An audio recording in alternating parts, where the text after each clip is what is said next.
What's up, everybody? My name is Wholfie, and this is Hearthwalkers, episode 14. Hearthwalkers, the Hearthstone and Magic the Gathering podcast. This is you too long didn't listen.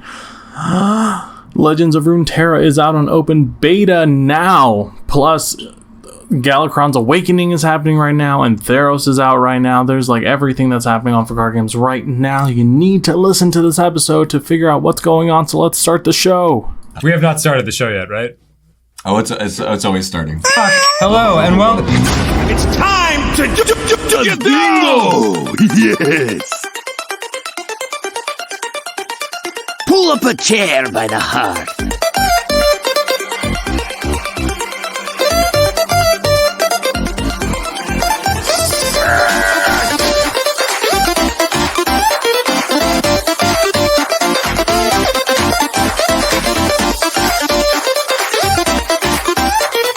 Hearthwalkers, a Magic the Gathering and Hearthstone podcast. What's going on, everybody? This is Hearthwalkers, episode 14, Hearthwalkers, the Hearthstone and Magic the Gathering podcast. And we're going to have to include Legends of Runeterra on the end of that. This is Hearthwalkers, the Hearthstone, Magic the Gathering, and Legends of Runeterra podcast. It's me, it's Wholfie, and we took a break. We took like a nice little week, I think we took a week and a half break. We were going to do the episode last week, and it was going to be like a breakdown of what happened during the Theros Beyond Death pre-release, and then we were going to go in our local game store, decided that they're going to start it at 8 p.m. and our kids go to sleep at like 7:30, 7:45. So it was way too late for us to comfortably want to go, especially if like once you start, you gotta play the games. You can't just go and then deck build and then go home. So apparently they still owe us like a pack because they were going to give a pack to everybody else. Who knows? It sucked. I was really upset. I took a break from streaming that weekend. We took the whole just offline. So I was very upset. But we're back now. Yeah, good. We're also streaming this one, so if you guys want to check out the stream, twitch.tv/Wholfie. We don't stream it all the time, but sometimes we do. I just want to stop doing it in the car. Period. But yeah, we got a lot of stuff going on today. All the card games are doing all the things right now. Legends of Runeterra is out, open beta, today, the day we're recording. I got to play it yesterday because I pre-registered, and Galakrond's Awakening, week 1 is happening right now. We're in the middle of week 1, and the Theros Beyond Death meta is like kind of doing stuff. It's a little bit weird, but we have Magic news. Don't worry about it. So yeah, let's get to that. Oh, we're also changing up the format a little bit. So the stingers haven't changed yet because I'm not gonna change them yet, but we do have a new format now that Legends of Runeterra is out. It's going to be a big card game. We're going to cover it. That's going to be like this third section that we're going to be doing.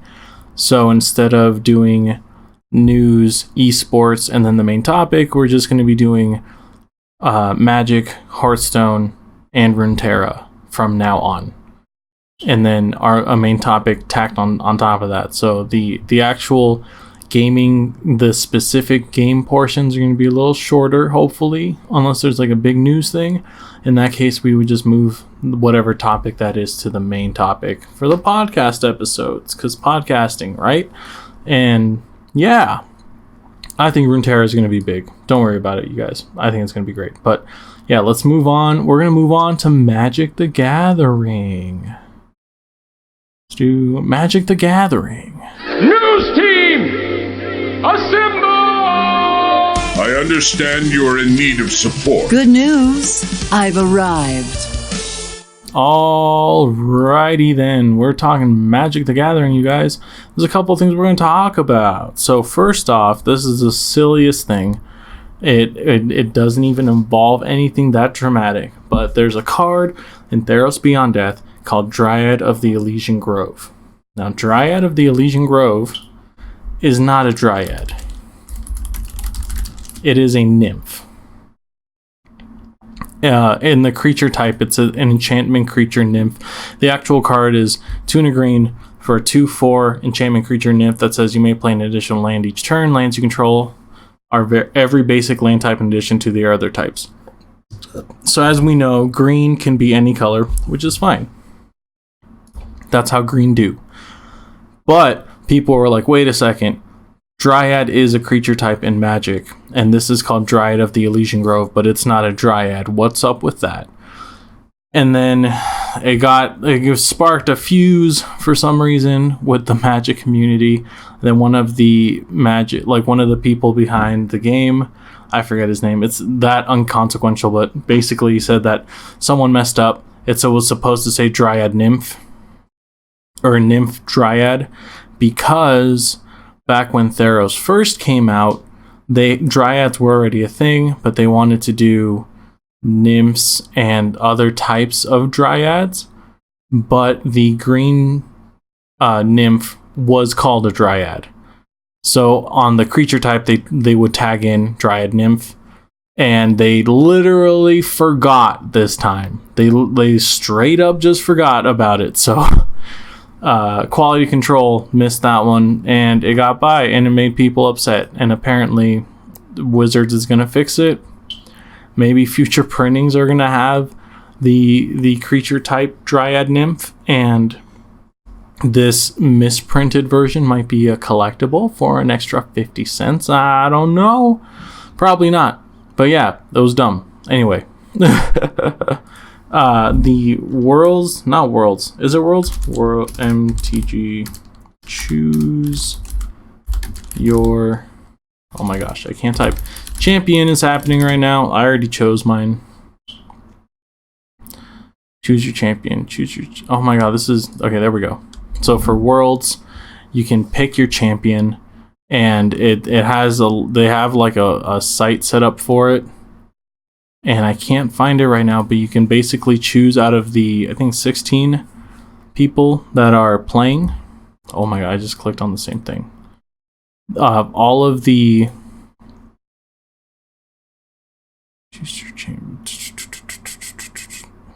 Oh my gosh. Oh my goodness. I'm trying to find it. I'm trying to find it for everybody. Choose your champion. I did it like on my phone, so it's not showing up in my results. I think it's in... we'll find it later, whatever. It's fine. But you essentially, out of all of the competing players in Worlds 2019, you pick one and you get rewards based on how well they do. If they don't get like top 5, then you basically don't get anything. You get like a couple of gems. But first place gets, I think, like 2 packs and 1,600 gems, something like that. Let's try this again. MTG Worlds, choose... I can't believe this is like not showing up in this Google thing. Go to eSport. There we go. We found it. So it's nice. It's actually nice because it has a little like explainer of who the champions are. And for the winner, so if you pick the winning person, you will get a fancy sleeve, fancy Magic Arena sleeve for Worlds, and a trophy, like a pet. That's a trophy. That's the trophy, and 6 rare wild cards. Second place gets 4 rare wild cards, no trophy pet. 3rd through 8th get 2 wild cards and the sleeve, no trophy pet. And then 9th to 16th get 1 wild card and the sleeve. So there's only 16 players. So if you just play the game, you're going to get a free golden wild card. So that's a land right there for you. And the fancy sleeve. If you win, you get this weird trophy as a pet, and it's alive, and it's a little creepy. But what's nice is that they have all of the champions you can pick, and it has a little backstory and a little profile on them. I picked Mr. Andrea Mengucci. I want him to win. I don't think he will win. I honestly think Javier Dominguez is just going to win again, but the way you sign up is you enter your email and then submit it, and that's about it. They don't even check if you have Magic Arena or if it's the same account that you are logged in as for your Arena account. So I'm wondering if you can log in multiple times and just play the field, and they'll send you like a code maybe to redeem everything. You didn't hear that from me, so I'm trying to get sponsored, but that could happen. So keep that in mind. Next, MTG Creator Program. If you're like me and you like to create Magic stuff, check this out. It's the MTG Creator Program. They're starting it soon-ish. There's applications for it now. I just applied for it like an hour ago. It's a partnership with Wizards of the Coast and Stream Elements. There we go. I just signed up for them. Okay, it's hard. So we're actually using OBS dot whatever it's called, the Stream Elements version of OBS, which is just an add-on to normal OBS.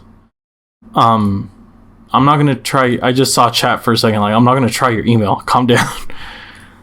But it uses Stream Elements to have like little Twitch has bounties. For those people who don't know how Twitch works, Twitch has bounties, and they have streamer rewards for certain actions, or you can play certain games for X amount of time. It's a bunch of different stuff like that. And Wizards is going to partner up with Stream Elements so that they can do these sort of events / bounties / do X thing with X in the XXX, and you get rewards. For now, they're hoping that the awards can be codes for wild cards and gems, so that it can be easier for you to complete those quests in the future.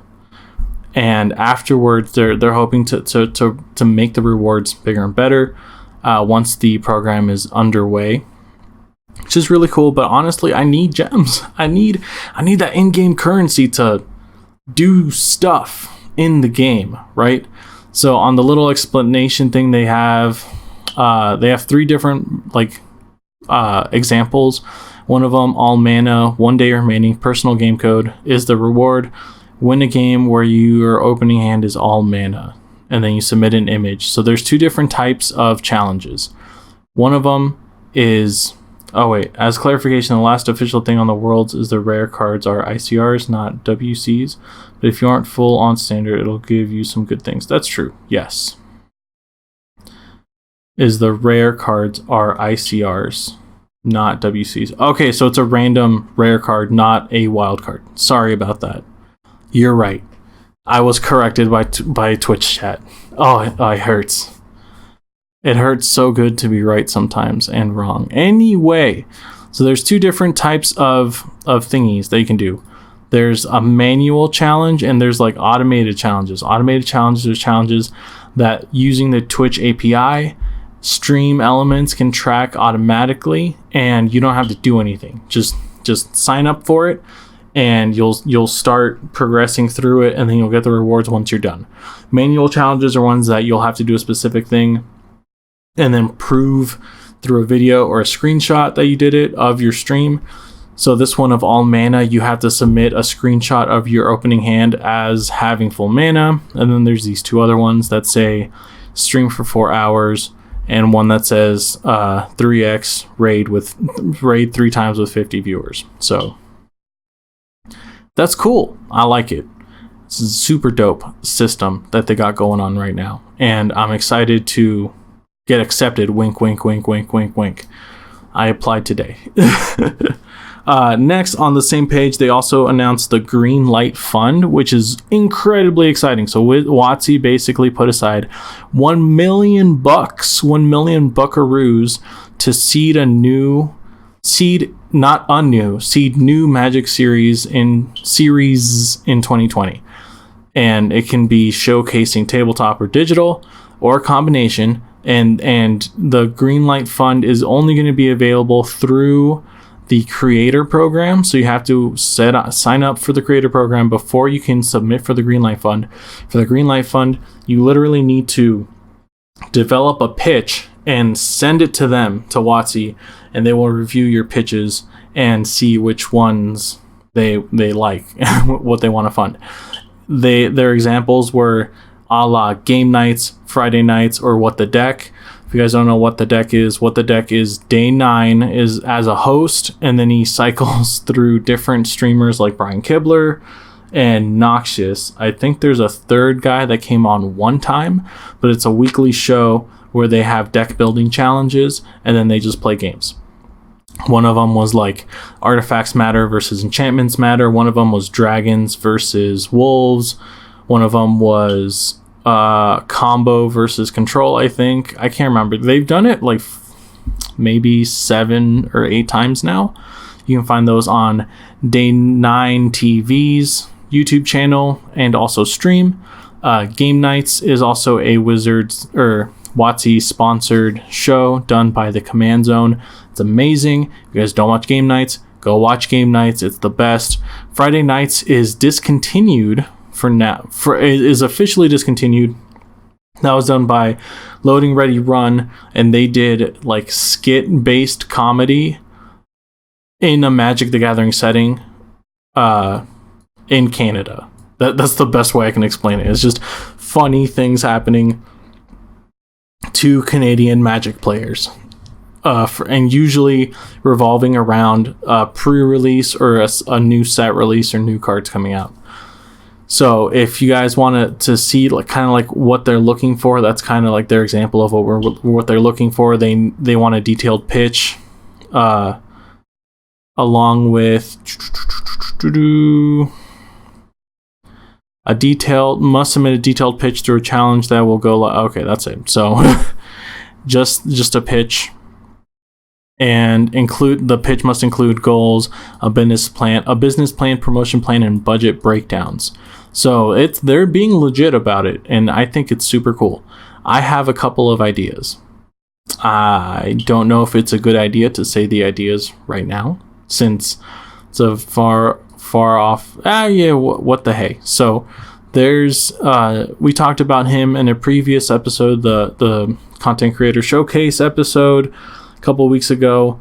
There's a Yu-Gi-Oh content creator named Nihim. I forget how to pronounce it. He has like another handle, but he did a series called Limited Only, where he started with 3 Yu-Gi-Oh structure decks and then built his way, and his goal was to like top 8 a Yu-Gi-Oh GP basically. He didn't do it, but it was a super cool series, and what he did was start out with the 3 structure decks, no trading, no selling cards, no buying singles. He could only buy sealed product. And then he would give himself like, I think $40 a week. And then he would use that to buy more product. And then every week he would just build on and on and on and on. So trying to like build a deck. I'm thinking we could do that with Magic Arena. We could do something like start out like on a new account specifically for this series with like 20 packs, and you can pick which sets you want those packs from, and then every week you can buy 10 more packs, something like that. And you can't craft any wild card, or you can't build anything off of wild cards, and you just try to get to legend or mythic, something like that. I have a couple of other ones that involve like very hard detailed story stuff, maybe a comic book. They said that for the creator, for this Greenlight Fund specifically, they're looking for small projects and larger products. They just want to see what we think, and specifically stuff to diversify the content creation community for Magic the Gathering. I think it's cool. I'm definitely going to try to pitch at least some stuff to it, but we got to move on. We got lots of stuff, man. Close that. Pioneer's a thing, you guys. It's been getting weekly bans and restrictions, but it's a big boy now. It's officially not getting a weekly ban anymore. It's officially live now. They got multiple GPs scheduled through Channel Fireball. The earliest one is going to be January 30th, which is a week from now. Whoops. And there's a couple of I don't follow Pioneer because it's not an arena, and that's the only way I play anymore. But there's going to be a link in the show notes, and I'm going to post it in the chat right now for a comprehensive blog post of Pioneer decks that are in the meta right now. From what I know, there actually has like a weakness chart or something, and green aggro is like dominant over red mid range, which is dominant over blue control, which is dominant over blue combo, which is dominant over green aggro. So it's nice. It looks healthy. It looks super healthy right now. So that's cool. Pioneer is cool. Next, Theros Beyond Death. What's the meta like right now? Now, you guys know that when new cards come out, the meta shakes up. But you know what? It's not really. There's new and inventive decks coming out all the time. Everyone's like, oh man, check out this deck with all the devotion. Oh, check this deck out with all the stuff that I'm putting into it. All of the new Theros Beyond Death cards are super cool, but for some reason, when the set came out, everyone decided to play mono red aggro over and over again. And then once that started dying off after a couple of days, people were just like, wait a second, all the decks from Throne of Eldraine standard are still super good, and all we have to do is put in like 4 cards from Theros. Like, even on Magic Online, they'll have the league standings, and most of them are still Fires of Invention. Fires of Invention decks are still like top tier decks, and they have little to no Theros Beyond Death cards, which is super funny. So yeah, the only other thing is mono black devotion is kind of actually strong because there's a lot of graveyard hate in there, and that's about it. Yeah, the meta is still the same. Who'da thunk? I think we need to be more inventive with some of these decks, and people need to give this creativity a try, you know? And then I have a little section right here for when the meta does kind of settle down and people start figuring out what the better decks are, because we haven't had a big tournament for Theros yet. So once the next big tournament happens, we'll start seeing what the pros, what the big boys are playing, right? Probably Worlds. You're right. Probably Worlds. I'm thinking mono black devotion combined with Sultai Sacrifice. So having a more heavy on black sacrifice deck. It could be like Rakdos Sacrifice too, but I don't think it'll be mono black sacrifice. But something to do with black devotion plus the sacrifice decks that we had beforehand might be really strong. I still think Golgari escape decks are going to be super good. I'm calling it right now. I will make this happen. Mono blue control has been I've run into a couple of those decks on the ladder, involving, I think Thassia is the blue god, and she can bounce stuff. So you play the stealer guy that steals your secrets, the one guy that ETB steals a permanent and then bounce them, so you steal 2 permanents and then you just keep stealing stuff. It was a very aggravating deck to play against. And then Gruul aggro has some promise. I think it has some promise, especially because Gruul colors from Ravnica Legions have a lot of enchantment hate in that set specifically. So we might be able to see something there. Is it artifacts might become a thing? I think that Dathros, the blue-red artifact Theros. I just saw, hey, this guy, Dakthos, Dalakos, Crafter of Wonders, is pretty strong. There was just a Game Nights episode that came out like 2 days ago, and Jimmy was running a Dalakos artifacts deck, and he did a deck tech on this week's Command Zone, so that was cool. Enchantment Super Friends might become a thing. I just have a feeling, I don't know how it's going to work, but there's a lot of enchantments, really strong ones, and a lot of planeswalkers, and planeswalkers are just fancy enchantments, let's be honest here. So maybe that could be a thing. And last but not least, someone's got to make a Wooburg Devotion deck, and it's got to work somehow. Trust me, this is going to happen. It might not be good, but it's going to be spicy. It's going to be very spicy. And that's what I'm looking forward to. But that's all the Magic stuff we got today. We're going to move on to Hearthstone. Venusaur with a question mark. Get down! Welcome back! Hey, guess what? Patch 16.2 came out, and with it, Galakrond's Awakening Chapter 1, which is interesting because there's a good guy side and a bad guy side. If you guys have never been around for the adventures back in the day of Hearthstone, it was instead of the dungeon run stuff, we would have adventures, which is a story-based kind of like you would do missions, singular games, and then you would play like 4 of them and then a boss, 4 of them and the boss, 4 of them and a boss. Each time you cleared like a row of bosses, then you would get your prize, which is usually like a pack and a card.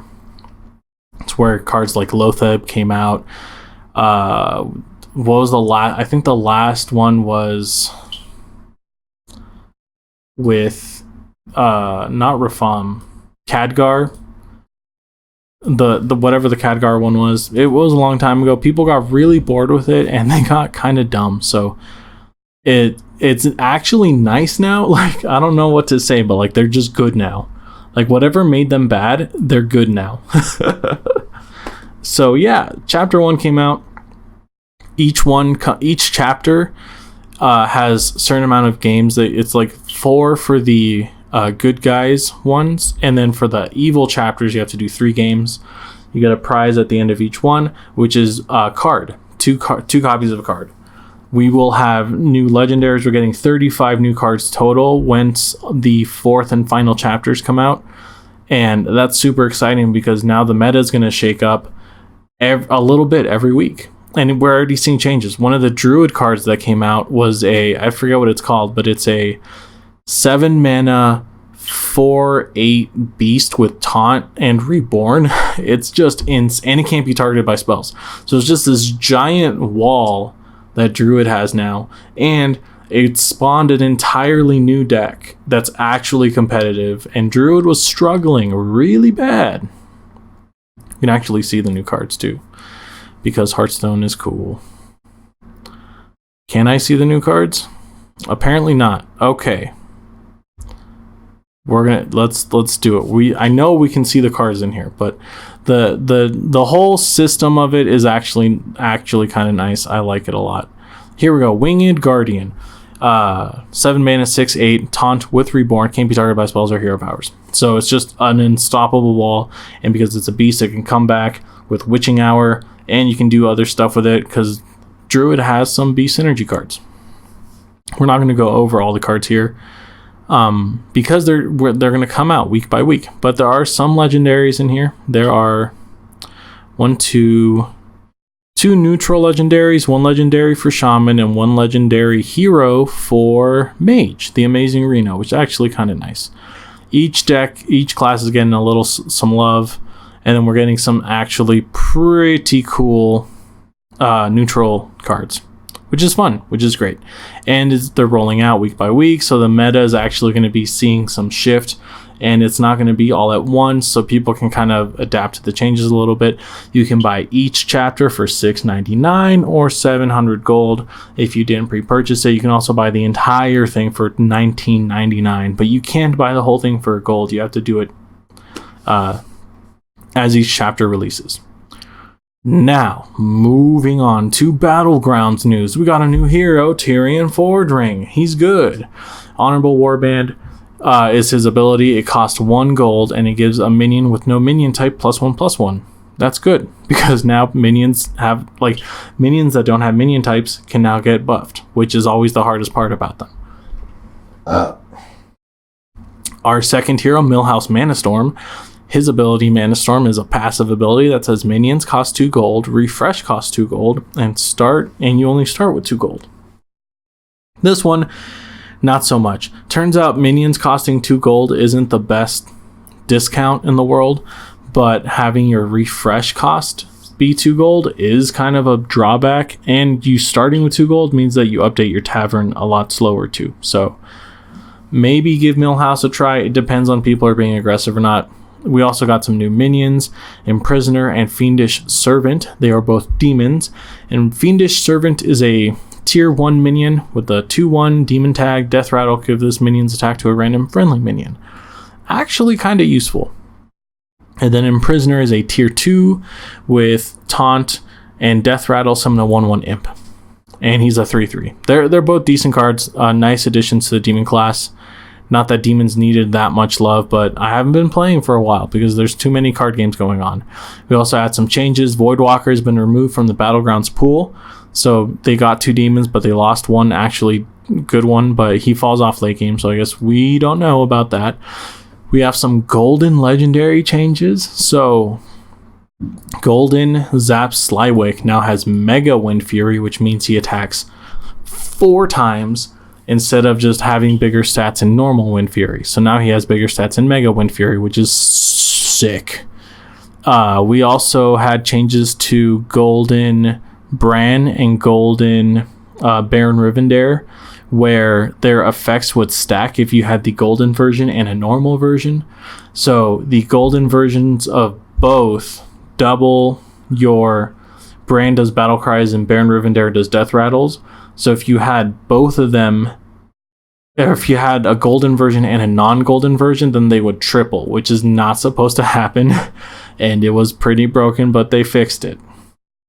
Next, we had a couple of slash kind of UI changes in the bonus stats page. Before you enter a game, you can now see your minion lineup for the last 5 games and the place that you took in those lineups. It'll show the hero that you played and whatever lineup you had and in whatever order you had them in at the start of the round before the game was over. So if you got 4th, then it would show what your lineup was the game before you lost. And if you won, then it shows you the game before you won. So it makes sense. Also, on the scoreboard on the side of Battlegrounds when you're playing, if you hover over a hero, in addition to showing you whatever their tavern is, however many golden copies of cards they have, and what their win combo, whatever that thing's called, it'll also show you the most dominant minion tribe that they have. So if they have a lot of beasts, instead of showing you their whole board, it'll tell you they have 3 beasts, or they have 5 murlocs, they have 2 demons. And if they have a tribe that's tied, then that it'll just say mixed tribe. So you're gonna have to figure that out when you face them. They also changed some in-game matchmaking stuff, so you will no longer fight against the same person or Kalthazad twice in 3 rounds of combat. So at most you only match up against the same person once every 3 rounds, and that's only unless there are 2 players remaining. So if there's only 2 of you, you're out of luck. You gotta fight the other guy. And then there was a bunch of bug fixes and UI improvements, and for some reason it wasn't working on iPads, and for some other reason Battlegrounds, they actually sped up a lot of the Battlegrounds UI and animation from the normal game, so that could work better in Battlegrounds. Yeah, also great, so great. But yeah, we're done with Hearthstone for now. Oh man, we got so much stuff, bruh, so much stuff. We're gonna move on to our hashtag main top, or sorry, / main topic / next topic, Legends of Runeterra. Because I'm an adult, and when I attend a conversation, I bring my own memes from home. Use your bolts of lightning! What? My hair is on fire? I know. Legends of Runeterra, it's out, everybody. Open beta, baby. It's great. I don't love this game yet, but I like League, so that's kind of my fault. The open beta is live right now. If you guys pre-registered, you get a fancy Moonstruck Poro. I don't know if you get it now or if you get it when it fully launches afterwards. But he'll be your little pet, kind of how Magic Arena has pets. Legends of Runeterra also has pets. I don't know why Hearthstone doesn't have pets, which is very sad. The Legends of Runeterra board is non-interactable though, except for the pet, and you get a Poro for free. We have a Poro somewhere in the house where I have to get it later. But yeah, let's talk about the game real quick. I played it yesterday. Oh my gosh, we're coming back. I'm so sorry about that, you guys. I heard a loud bump and a lot of crying. But everyone's fine. It just turned out Gabe threw his tablet and his plate on the ground instead of being a good boy. So that was fun. Just had a mini heart attack while we recorded the episode. All right. So, Legends of Runeterra. Let's talk about it real quick. If I was to kind of explain what this, because I want to talk about Legends of Runeterra / learning a new card game, right? Learning a new card game is hard, and there are kind of steps one takes to kind of adjust to it. So you're going to have to essentially combine previous game knowledge and shove it into this new format. And that's how a lot of people make sense about it. I asked around various Discords and whatnot, and most people, or one of the people that responded to me, fellow streamer King Arcane, is telling me that when he learns a new card game, he tries to connect the dots between this card game and Magic the Gathering, because that's what he's most familiar with. So then once that connection is made, he can kind of understand, wrap his head around that concept, and move on to the next one. Now, Legends of Runeterra is weird. All right, it's a card game, all right, but it is definitely not the same as other card games. Yes, Simply Frosty, stop interrupting the podcast, you crazy person. But yeah, you can play it now. It is open beta now. Open beta starting today, so you can go play it right now. I missed a chat. See how Runeterra stacks up. I mean, streamers are getting hyped. Thinking to fix the problem they have, whether you never replace another card. So the special part of Runeterra, it has a couple of special parts. One, it's based off of a MOBA, not super special, but this is the biggest MOBA in the world. One could arguably say League of Legends is the biggest game on the planet. So having a card game based off of that IP is very strong points for it in itself. Plus, it's got Riot backing it with their experience and expertise. This game is incredibly polished already. It's not like when Hearthstone came out. Hearthstone came out and it was in beta and people were streaming it, and Blizzard's like, hey man, we're a huge company and we just came out with a card game, check it out.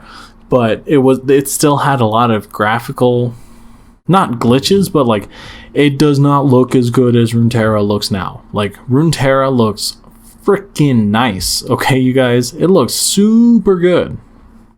Runeterra does. Right now, and it's still in open beta, whatever. The other thing is that they have this philosophy where they don't want people to buy packs because it feels like it's too win to play, and that's what their biggest problem was with other card games. In Hearthstone, you have to buy packs whenever a new set comes out. In Magic, you buy new packs, so you have to buy singles, or you use wild cards. In Pokemon, it's the same thing. And there's not a lot of trading in digital card games except for Pokemon. But for Runeterra, you can't buy packs. So how do you get the cards? You literally have to just play games. The more you play, the more cards you unlock in this like experience system, kind of similar to the way the mastery system works in Magic Arena. If you guys buy the mastery pass, you play games and you get experience, and then that experience goes on a little achievement thing, and boom, you get like some extra cards. Boom, you get extra cards. And it doesn't work the same way as like where you get set cards every set, like every milestone you get set cards. They give you wild cards. So they have a wild card system in Runeterra. So you can craft whatever cards you want, but you can't buy wild cards. You can buy gems so that you can play games we'll talk about that later, but they have gems and coins, and mostly that's used for cosmetic items. But you cannot buy cards. So the only way to get more cards is to play more games, which is super interesting, right? Because right now they have a ranked system out now. So people jump on that ASAP, and if they spend the next week straight playing, they could climb their way to the top before people have all the cards yet. Really interesting way of doing things. I think that in itself is setting Runeterra apart from other games, because people will have a chance to build any deck they want, and it'll definitely make net decking and content creation for this game very unique, I would say, because I think the biggest problem with content creation in like Magic Arena or Hearthstone is like, one of my favorite streamer Day 9 is doing what the deck, right? Boom, tying it back. And let's pause it right here. Day 9 is doing what the deck, and he's playing this super weird funky wolf deck, and I want to try it out. Oh wait, I don't have half of these cards, and I only have a couple of wild cards, and I've been trying to save them up to craft these other cards. So that sucks. I can't do it. I'm gonna have to buy a bunch of packs or like put a bunch of money into the game so that I can get these cards. For Runeterra, eventually everyone's gonna have all the cards. Easy. As long as they keep playing, they're gonna have all the cards. So it's going to be very particular. Now this is on the video version of the podcast. You guys can see this is like after you finish up a match, you'll get experience. The experience opens up two different sorts of things: a vault and your experience meter. The experience meter, the primary one, is split over territories. So instead of colors, they have territories, which are the different continents on Runeterra, which is the place where League of Legends is like alive. They have the Shadow Isles, Ionia, Piltover and Zon, Demacia, Noxus, and the Freljord. And those are like the names of the different factions, basically. Think of them as colors. It's the easiest way. Just think of them as colors in Magic. And each of them has their own champions that are attached to them. This is all lore based, so it's actually kind of nice. It's not super arbitrary. I don't see them in the future making like a Piltover and Zon version of Lux, stuff like that. They might, and it would be cool, but I don't think they're going to go that way, because they're trying to do this thing where they develop the lore behind League of Legends. They're making an MMO. They got an anime coming out. They got a lot of stuff coming out for League of Legends as an IP. The second one is the Vault. It gives you a bunch of like little loot chests, and the loot chests can get you all the other cards.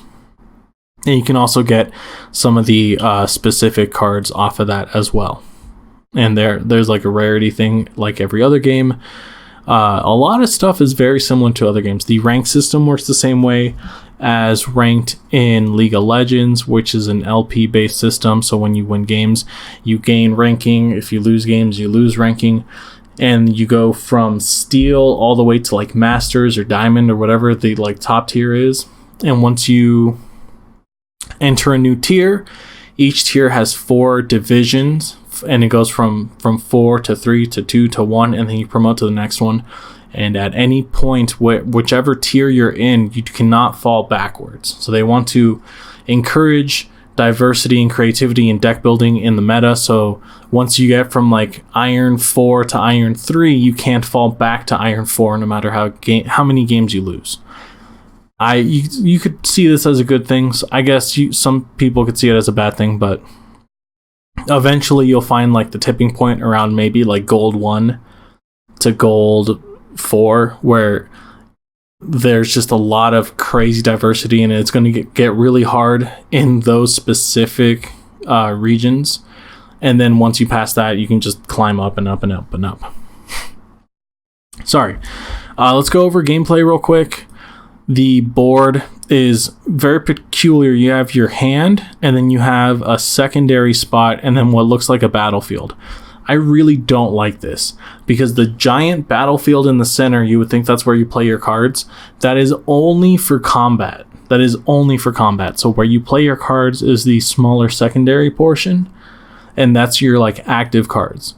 And then once battle happens, you place your attackers or defenders on there on the big portion of the screen. So the big portion of the screen is only used essentially like 40% of the time, 30% of the time. Battle is a big proponent of the game, and a lot of the effects take up a lot of the space there, but it's I don't know, I think it's a little messy. The turn order is also a little bit weird. So essentially there's no turns. There's attackers and defenders, if that makes any sense. So whoever goes quote unquote first gets to attack first. That's what they get as going first. When you attack, you place your attackers on the field, and then the opponent gets to place their defenders, just like in Magic, and then damage happens. What you also get as first is you get to play a card first, and then it has kind of the not Pokemon, and not Magic, and not Hearthstone. It's more like Pokemon than most people would think, but you basically play a card, and then your opponent has an option to play a card also.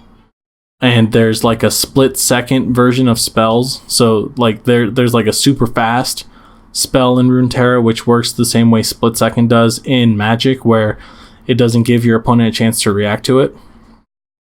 And then there's slow spells, and then there's burst spells, which can be played at any point, but they're not split second. So and then there's followers, which are basically creatures, and then your champions, which are the champions from League of Legends. So the champions have a chance to level up once a certain condition is met. Sometimes it's the wording on these cards is trippy too, because like if you get Braum, right? I don't know if it shows us some of the cards. So on the video version, we have Yasuo here. He says you stun or recall 6+ units. So if you stun 6 or more units, he levels up, and then he gets higher stats and a better ability. If you grab Jinx here, she'll level up when your hand is empty. So as soon as your hand is empty, she'll level up. And then any keyword abilities they'll have typed on here as little buttons you can hover over. It's actually the UI for that part is kind of nice, because when the card is zoomed out and just on the field, they show up just as little icons, kind of like in Magic, but it's just way cleaner. Now this is what I'm talking about. This is Lux. And on her level up text, it says, I've seen you cast 6+ mana of spells, then create XXX and then level up. So the cards talk to themselves in the first person, and it's actually important to read the card correctly, because Lux's thing says, if I've seen you cast 6+ spells, it doesn't mean if you've cast 6+ mana of spells. Lux has to be on the field, and then you do 6+ mana worth of spells, and then she levels up. It's weird the way the wording is, but it makes sense once you play a little bit. And then you play your attackers, you attack the opponent, any damage that goes through gets dealt to their nexus, which is on the side for some reason. That part's a little bit weird. And then after battle, players can use more cards, and then once both players pass their initiative, the turn switches over and the next player gets to attack. So it's not turn-based, it's like attack-based. It's weird. So each time the attack or initiative switches, both players draw a card, both players' mana gets refunded, and then each player has chance to play cards in the turn initiative. I don't know what the words are for this game. It's a little weird, but whoever's initiative it is to attack switches once both players pass their opportunity to play things. I hope that makes sense. We could go deeper onto it, but that'll be separate, because this podcast can only be so long, right? So let's talk about ranked for a second. We talked about ranked. Expeditions. So expeditions are the only other game mode type in the game right now. It is their limited format. It works a lot like Arena in Hearthstone, where the game will show you 3 different options of cards, and you pick one, and that goes into your deck. and then you just do that over and over again until you have a full deck. The first 2 options that it gives you are champions, and that decides what colors you are. And what I really like is that after you pick your champions, the next 5 cards are, I think, random, just random cards. And then after that, they have, because there's only one set right now, I don't know if they can keep doing this, but there's essentially like 5, what? Disappointed. And what? Why you put the kids close? I'm sorry, there wasn't enough hangers. I didn't see the hangers. There's like 3 of those that are PJ shirts, you silly boy. Blue Kitty's arguing me about PJ shorts.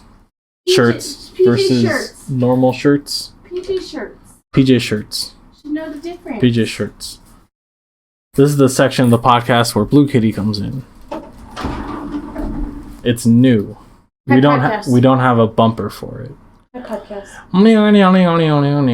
Blue Kitty. Dun, dun, Dun, dun, dun, dun, dun, dun, dun. Okay. But yeah, so Riot has taken every single card in the game right now that's available for the expeditions mode, which is all of them, and put them into archetypes. So they've developed a web of like 20 archetypes, I think, for the mode right now.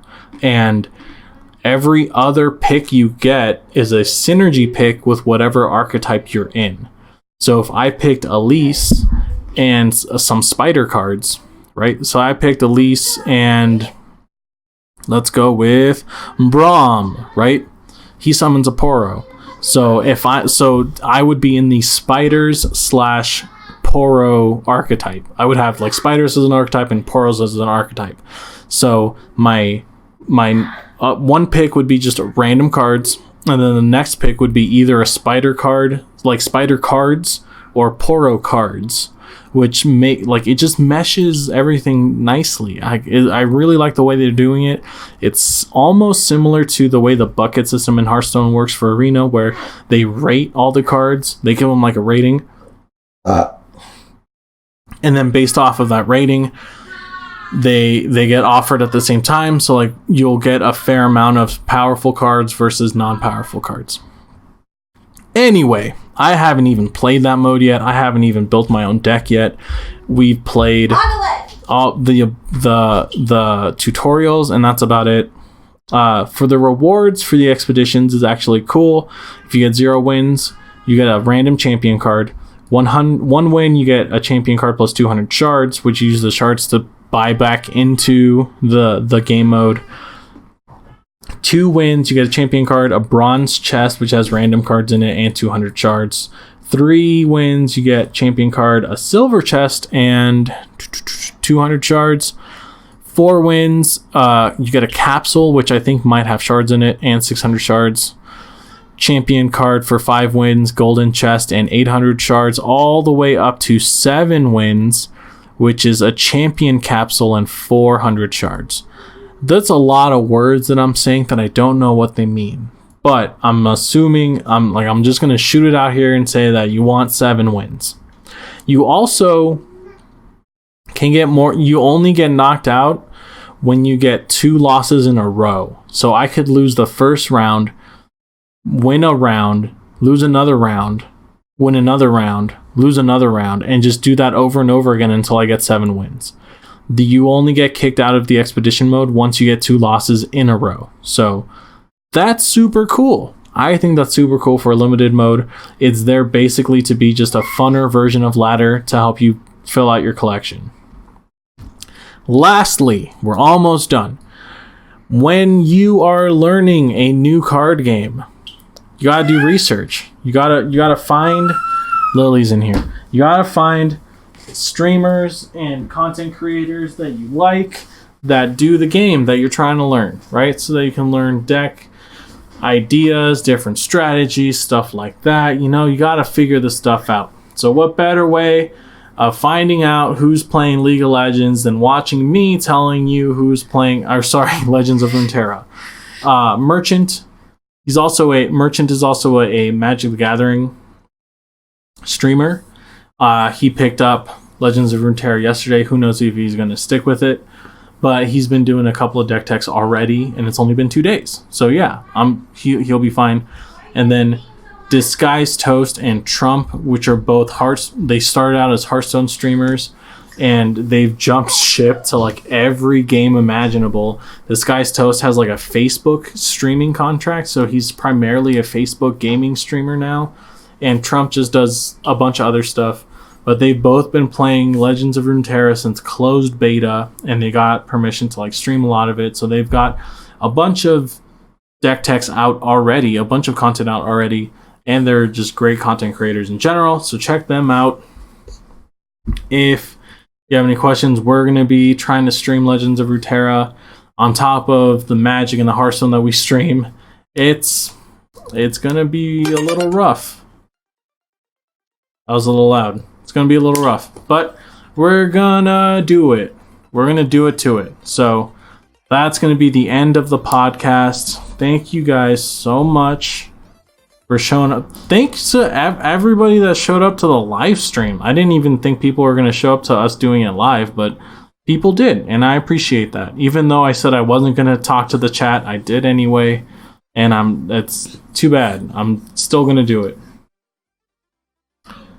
Oh my gosh, I'm looking for something over here real quick. We got to thank Kawaii Overload for Catotic, the song we use in our intro and outro. Lily, oh my goodness, good cast, my man. Thank you. Yeah, thanks to Blue Kitty for putting up with all of my stuff, and special thanks to all the chat people. If you guys want to learn more about what we do, you can hit us up at Hearthwalkers on Twitter. My personal Twitter is at Wholfie on Twitter. We also stream at twitch.tv/Wholfie. You can search for Wholfie on YouTube and find our YouTube highlights and a bunch of other fun videos that I was looking at beforehand already. You can also email at us at hearthwalkers@gmail.com. Yeah. Also, we're on every podcast platform ever. I think besides Stitcher. We might not be on Stitcher. I got to work on that. But besides that, thanks everybody so much. I love and appreciate you. And we'll see you guys next week. Bye.